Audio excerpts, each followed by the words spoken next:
to the Lighter Side Show. I'm Maitland, and this is part 2 of Ley Lines, Subtle Energy. This is part 2 of Ley Lines and Earth Energy Lines, Portals, and Vortexes. We had a really good conversation before, but now we're going to get into the descriptions of... I forgot. I don't like it when I have to remember what to say. I think in part 2 we discussed that we would... You're going to start with energy lines first. Yeah. And explaining, because we didn't get into those at all, besides mentioning them. But you want to give them a solid definition, and then we can go a little bit further into conversation. In part 1, we took your questions from our live Facebook meeting, and that was really, really great. I hope that we can do that again. And in this part, we'll continue with that, but we're going to talk more about what each of those 4 elements are, how we can use them on Earth to benefit you, and how we can identify them, close them up, or make them bigger. Okay, so it's me. I just like it when we're talking.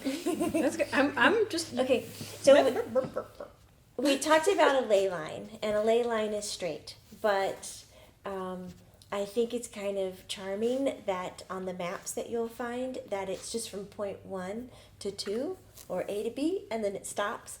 But ley lines are mostly like an orbit of energy, so it goes all around the Earth. It doesn't stop like where they have it on the map.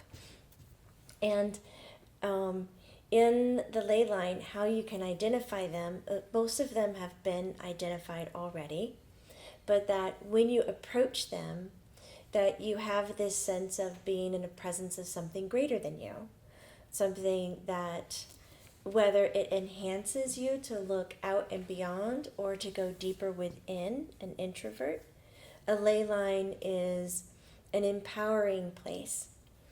When we come across vortexes, some people can feel as if they're dizzy.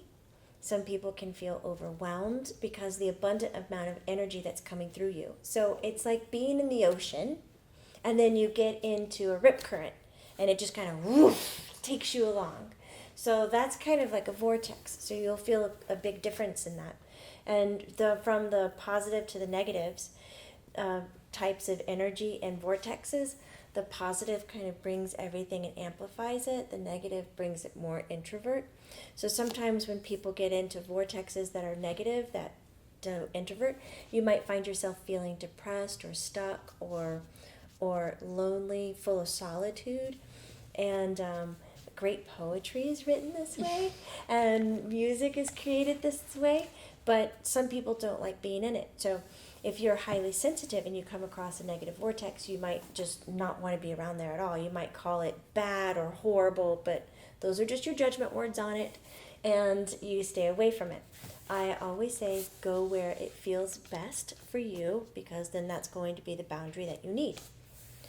In identifying them, if you're using tools like dowsing tools, pendulums, or dowsing rods, when you're in a vortex, your pendulum or your dowsing rods will spin in the direction that the vortex is moving. So you can tell it that way. When you're in a ley line, most likely the energies will cross because it's not a spinning of a vortex. It's almost like energy coming out of the earth and resonating, having a tone or a pitch. And so if you're looking for ley lines, your dowsing rods can direct you to it, and then X marks the spot of where the ley line is. With portals are stagnant. All of these things are stagnant on Earth. It's not like a vortex can be here and the next day it can be 5 miles away. Same with ley lines. And portals and vortexes don't attach themselves to things that move, like people. Like you yourself are not going to be a vortex or a portal. You are in and of itself a different entity. I have a question. So they're not like barnacles. We discussed earlier that in episode 1 that ley lines could be 5 to 10 miles. Mm-hmm. Can you briefly let us know how big a portal or a vortex can get? Ooh, vortexes can get kind of big. Yeah. But they're not as wide as... I'm picturing portals as being like small. Yeah, portals are compact. Okay. So portals can be 3 to like 25 feet Okay. max. I would say In not really. in round. That's how I'm picturing them, or are they like? Portals? Yeah. Portals can show up round. They can show up as like slithers or like a line of energy, Like an octagon? like an octagon. Hexagon portals? Hexagon Please portals. cut that. I just can't. Only in sacred geometry shapes does a portal show up. No, they can show up round, but they're not round because they're moving energy. It's a very stagnant kind of energy. It's dense. Okay. So it'd be like a crack. Yes. It's similar to what the Makes sense. earth energy lines are. So when we take a person's body and we look at your nervous system and you see, or your circulatory system, and you see all the arteries and veins and capillaries all moving through the body and feeding it, the earth has that as well. And that's those earth energy lines, they move, they curve, they twist, they go all over, and they feed energy throughout her chakras, throughout the vortexes, and throughout the ley lines. But when you look at meridians on a human body, they're more up and down, connecting the top to the bottom, through the organ, through the all of that. That's more like a ley line. So an energy line, I'm hearing that it's fluid and moving, but I'm also hearing that it's some source of, I don't want to say food. A nourishment. A nourishment. Yeah. It's a nourishment And source. if you're sleeping in one of those earth lines where the energy is moving through, you're not going to get a lot of sleep. You're going to have a lot of active dreams. You're going to be restless and tossing, and you can get your dowsing rods or pendulums and identify where the line is and in which direction it's moving, and you can scoot your bed out of it. Or you can do fixes in the home to change how the earth energy is moving. You can put up water, you can put up real plants, not fake plants. You can put up mirrors, a reflection, which people have taken into calling feng shui. Yes. So those earth lines that are moving and ever flowing, they only can move and flow so far. Is that what I'm hearing? Or they? Yeah, and sometimes Okay. they just disappear. They just stop, like at the end of a capillary, like it's feeded. I like that. It's fed everything that it needs, and then that's a space of sanctuary or Okay. nurturing or So unlike ley lines, they actually do have a stopping point. Yes. And, okay. I was at first, when you first started describing them, I was seeing them as this constant flow type of thing. What creates, or how are earth energy lines created? What creates them and keeps them going? sometimes they're created by the earth itself, like fault lines are big energy carriers. And so there's an energy line there. Sometimes rivers, water, glaciers, things of that nature, so the earth. But then other times it's where the earth's core energy inside, kind of like how you would think where underground springs are, or where oil is, or where the underground caves are, where crystals are growing. Okay. You know, it's the way that she has pushed her energy source So out. any type of natural, Mm-hmm. I don't want to say phenomena, but I don't know that phenomena is the right word. What would it be, Jessie? Any kind Geological? of geological phenomena and or weather phenomena. Is it phenomena? It's not. Ba-ba-da-da-da. Ba-da-ba-da. Ba-ba-da-da. Ba-da-ba-da. I mean, a phenomenon or a Geological phenomena. or yeah.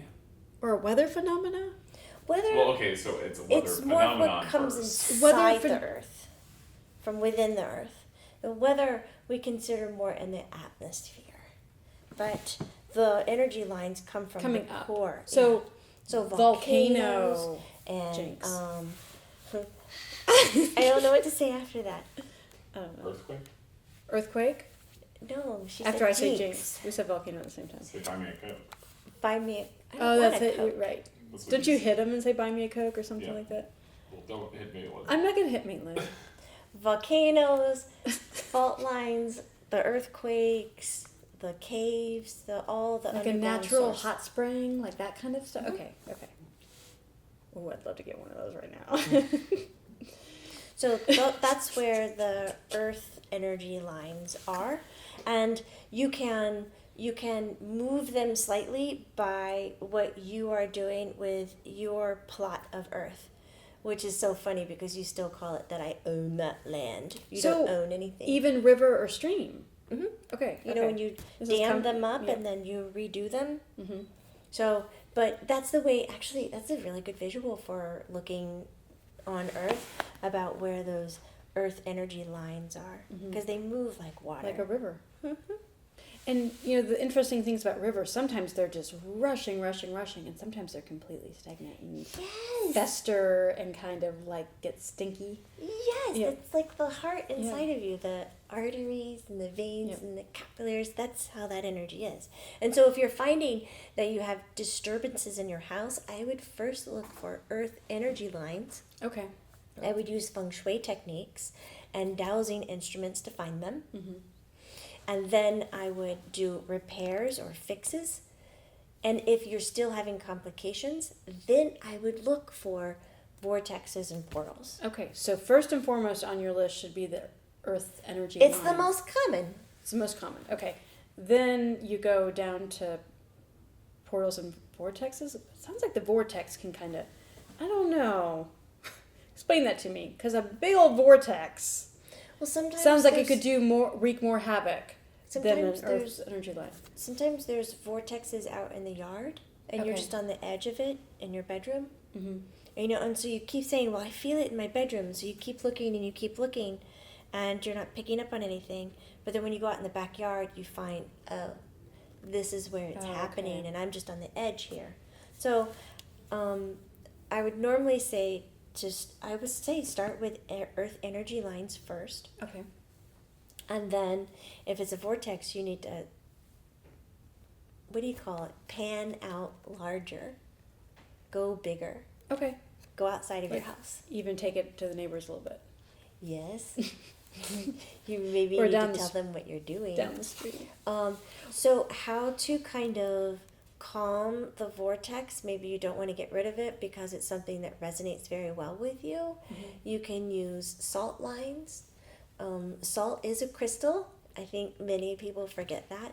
And it's very absorbent and it's very kind to human energy and other energies, but you don't want to put it around your plants because it can kill your plants. But you can do a salt line around the vortex. You can use black tourmaline and you can bury it or just set them exposed if it's in your house. And then what you do is you mark the boundaries, and then like every day or once a week you move the black tourmaline in, and it kind of compresses the vortex to move within a certain boundary, because now you're contributing to that energy and you've now made a relationship. You're maintaining it. I'm thinking, when we moved in, we recently moved to a new home. I love your home. And I do too. Thank you. That's the reason I moved there. That's so sweet. So I had my daughter go to the four corners of the yard, not because I thought there was a vortex, but just to kind of keep a safety zone within our yard and a good energy with rose quartz and black tourmaline. So in each four corners of my yard is the rose quartz and black tourmaline. You're not saying I need to continue to bring them in, only if there was some type of vortex going on, which I don't feel that is happening. Yeah, you would do it around a vortex to kind of contain it or shrink it over time. If that was what you felt you needed to do to groom and maintain the space that you're responsible for. Not that you own, that you are responsible for. But a portal wouldn't need that. A portal can just be shut. A portal can be closed Okay. and dissipated, disappeared. So you don't have an energy scar, nothing like that. It's just gone. Would it be correct to say that a portal is always there even when it's shut? No, you can remove it You completely. can completely remove You it. can So even if you started completely remove it. the energy of fighting It's again, like- you it's open like- a new portal. It's not the same one. Right. Okay. Right. It's like a wart that you get rid of on the surface. Yeah.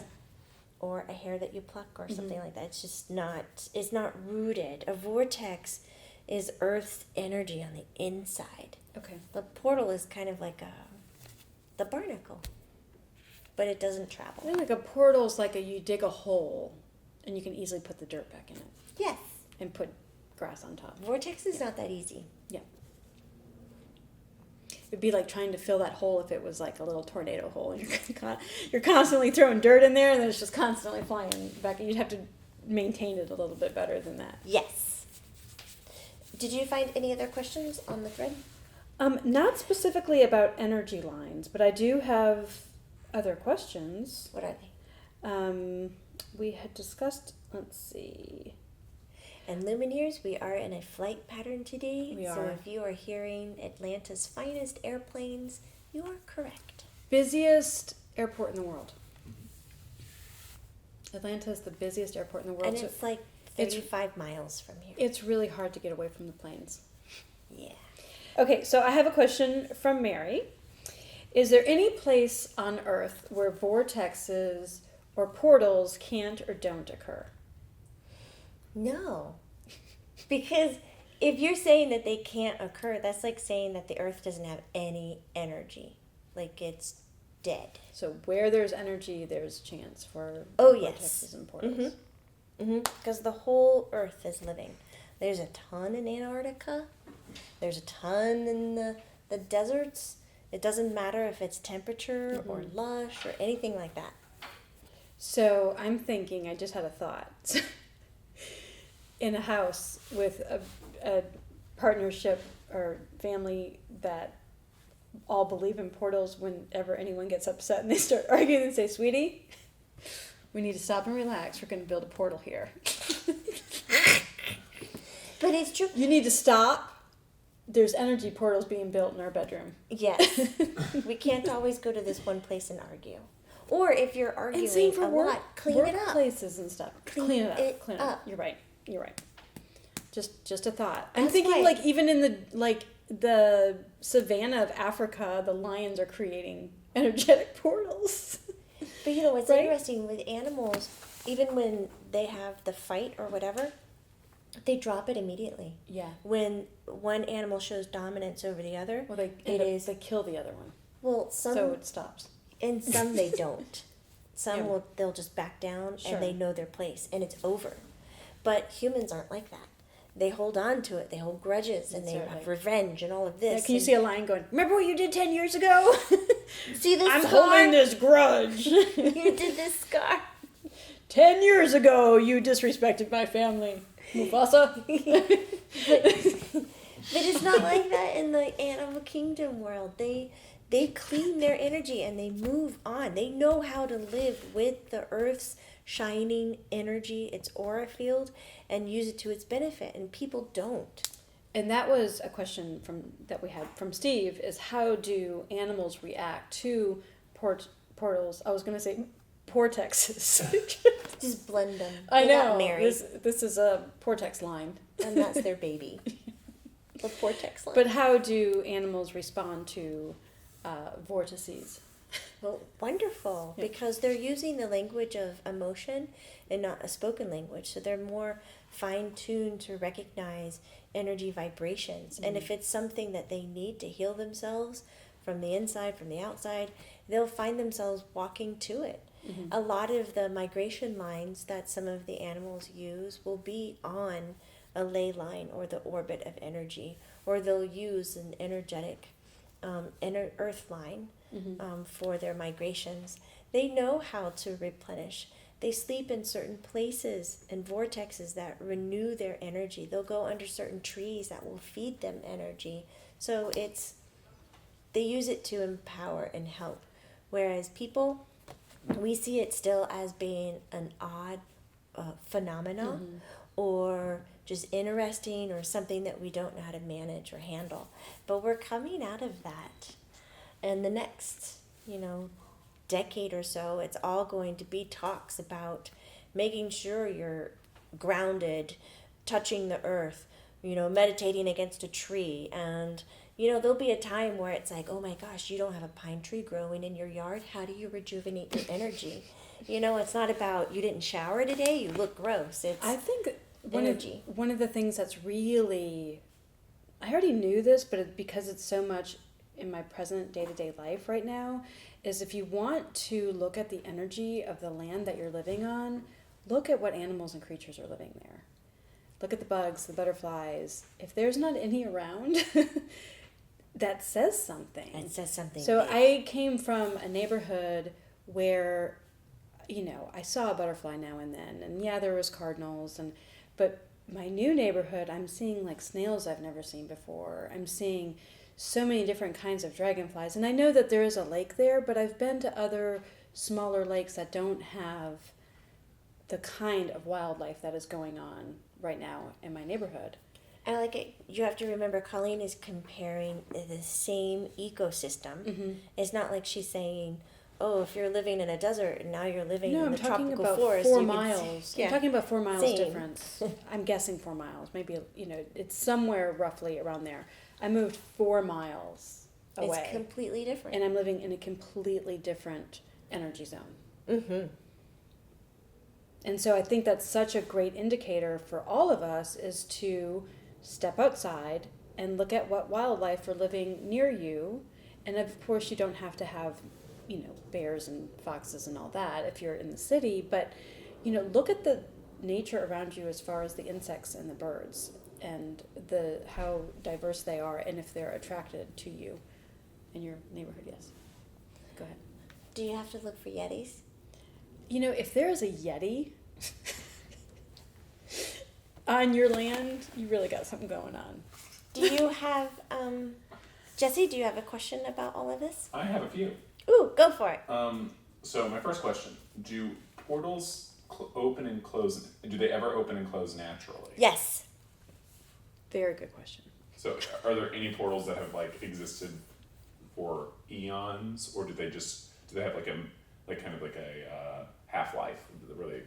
Oh, no. It's not, there's not a shelf life on a portal. Yeah. But it's when people stop becoming interested in them, or the energy, the plant life and so forth stop existing and feeding that energy to keep the portal existing, then the portal loses its strength and sometimes will just decompose naturally. Are ley lines permanent, and have they always existed? Yes.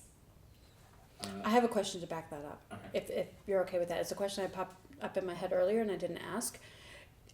If there is any kind of reputable stuff online, can you direct us in that direction or let us know even if there is? Because when I looked up ley lines and vortexes and portals and all this kind of stuff online, I was getting some, back and forth information. Is there anyone out there who truly knows exactly where the ley lines are? I know there's people studying this, but is there reputable sources out there? No, it's still such baby science. It is. Mm-hmm. For someone to really have the money and the energy and all of that to go detect ley lines and... Because right now they don't see the importance in it. Okay. But Tesla would.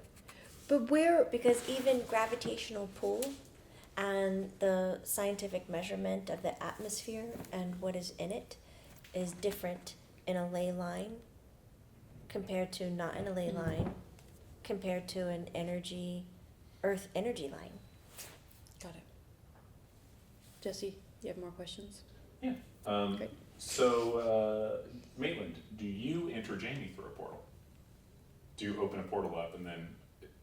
So how does that? Okay. Well, then, People don't have portals. Yes, but does a portal pop up and Maitland pop out? Nope. I lower my energy.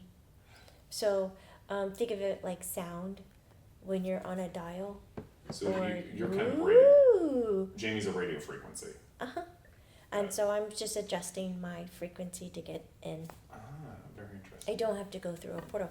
But if you got out of your physical body and you wanted to go see the little green people, you can go through a portal to get to that dimensional plane to go see them. Got it. But I can resonate on third dimensional, or kind of fourth dimensional plane. If I lower my energy, and you guys resonate from a 0 to 4 dimensions easily. So we overlap. I don't need a portal. What kind of entities come through portals? Typically. Come move. An entity would come through a portal if they cannot get there themselves. Oh.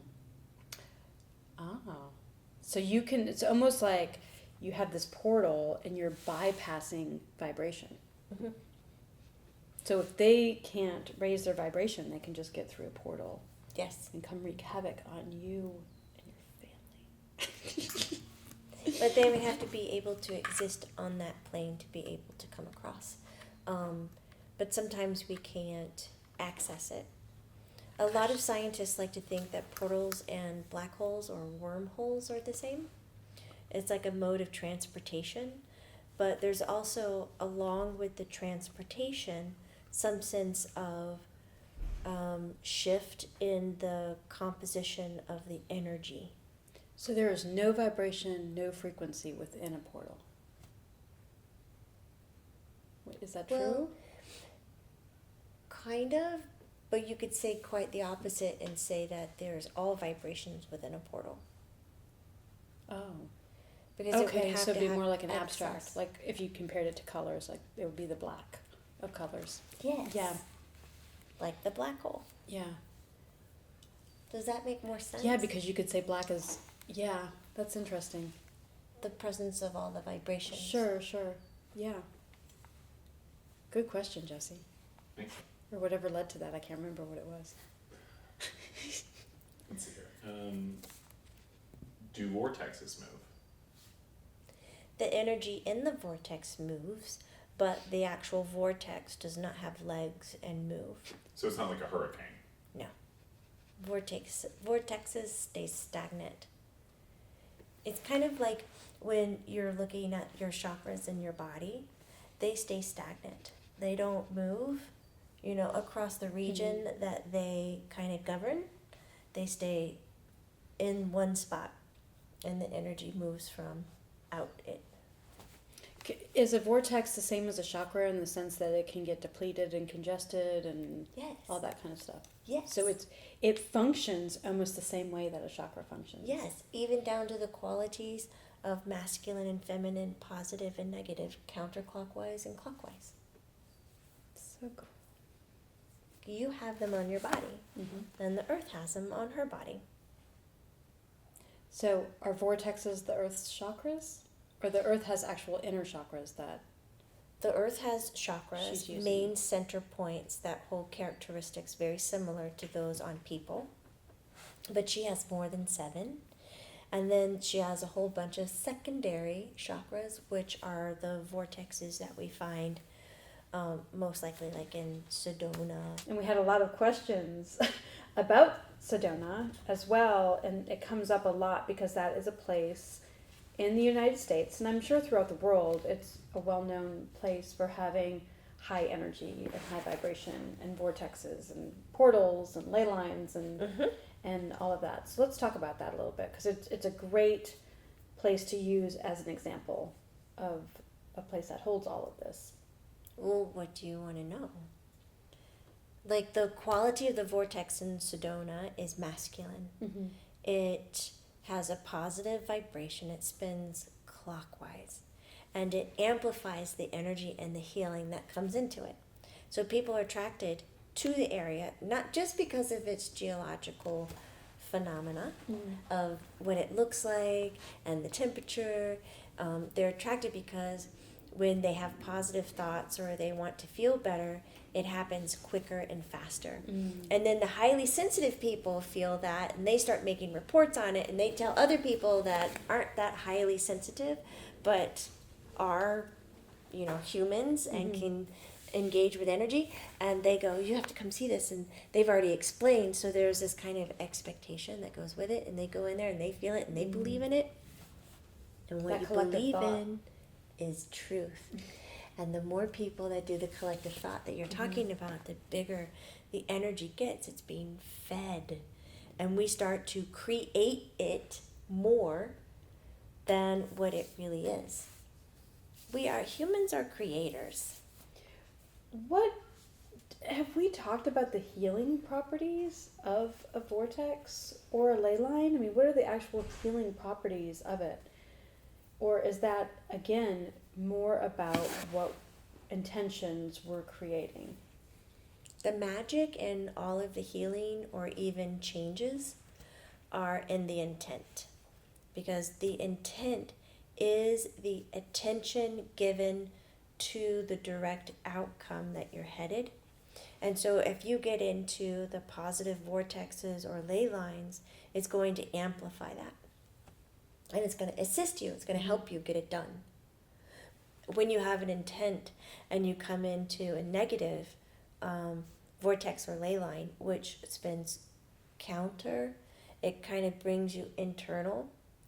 Then what you can do when you're giving attention to your intention, then you're getting into the spaces in your body and your head that are giving you the answers of what you can do and where you can go with it. And so then coming out of it, you'll be applying your action and so forth. Both are equally valuable and equally healing. If we do the attention to your intent on, let's say, land that is more neutral, doesn't have those energy phenomena, then the pace at which you're going to be able to amplify it's going to be slower. Mm-hmm. So it's simply a way of saying, I like a larger serving, or I want more power behind it, or more gas in the car. Like an acceleration. Yeah. An acceleration. All right, Lumineers, I hope our talk today helped you understand the differences between the vortexes and portals, how to identify them, and what they are, and how we can use them. And also, I hope that helped you with ley lines and earth energy lines. I would say if you're attracted to the material, then go out and learn some more. Thank you so much for being here. And remember, it's not woo-woo, it's true. I'll see you later, alligators. After a while, crocodile. And I'll see you soon, baboon. Gotta get ready, Eddie. We had to throw that Yeti one in there.